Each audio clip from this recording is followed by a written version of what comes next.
ఇప్పుడు కేవలం 7,999K up to 10 kgs వరకు బరువు తగ్గి అధిక బరువు నుంచి వచ్చే ప్రధాన సమస్యలను దూరం చేసుకోండి. శ్రద్ధ కపూర్ తన రిలేషన్షిప్ ని స్వయంగా బయటపెట్టింది. ఇంతకాలం రైటర్ రాహుల్ మోదీతో శ్రద్ధ లివింగ్ లో ఉంది అంటూ వస్తున్న పుకార్లనే నిజం చేసింది.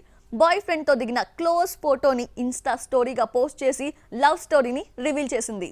శ్రద్ధ రణబీర్ తో జతకట్టిన తూ ఝూటీ మై మక్కర్ సినిమా షూటింగ్ టైంలో రచయిత రాహుల్ తో ఏర్పడిన పరిచయం ప్రేమగా మారిందంటారు.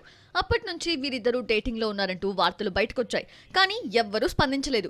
జామ్ నగర్ లో జరిగిన Anant Ambani Radhika merchant pre wedding celebrations కి శ్రద్ధ కపూర్ రాహుల్ కలిసి హాజరయ్యారు. ఆ సమయంలో ఫోటోస్ బయటకొచ్చాయి. గతేడాది డిన్నర్ సందర్భంగా కెమెరాస్ కి చిక్కారు. ముహూర్తం చూసుకుని రాహుల్ తో ఉన్న ప్రేమను సోషల్ మీడియాలో పంచుకుంది శ్రద్ధ.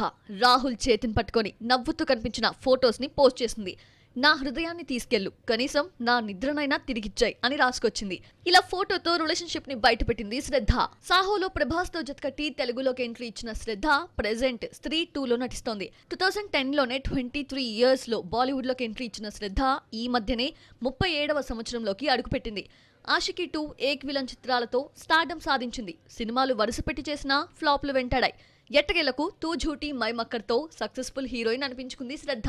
అదేంటో గానీ శ్రద్ధ ఏ సినిమా చేసినా ఆ హీరోతో లింక్ అంటకట్టేస్తారు. చివరికి సాహో షూటింగ్ టైంలో ప్రభాస్ శ్రద్ధ డేటింగ్ లో ఉన్నారన్న వార్త బీటౌన్ లో చక్కర్లు కొట్టింది.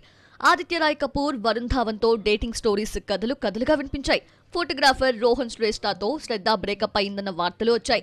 ఇలా చాలా డేటింగ్ స్టోరీస్ దాటి రాహుల్ తో ఓపెన్ అయింది శ్రద్ధ. శ్రద్ధ కపూర్ కెరియర్ సక్సెస్ తో కంటే డేటింగ్స్ తో గడిచిపోయింది. లవ్ స్టోరీ బయట పెట్టడంతో పెళ్ళెప్పుడంటూ అడుగుతున్నారు నెటిజన్లు. ఆగస్టు 15న రిలీజ్ అవుతున్న స్త్రీ 2 తప్ప మరో మూవీ ఓకే చేయలేదు. పెళ్లి చేసుకునే ఉద్దేశంతోనే సైన్ చేయలేదా, లేదంటే ఆఫర్స్ రాలేదో గానీ ఓ ఇంటిది ఎప్పుడవుతుందో చూడాలి మరి.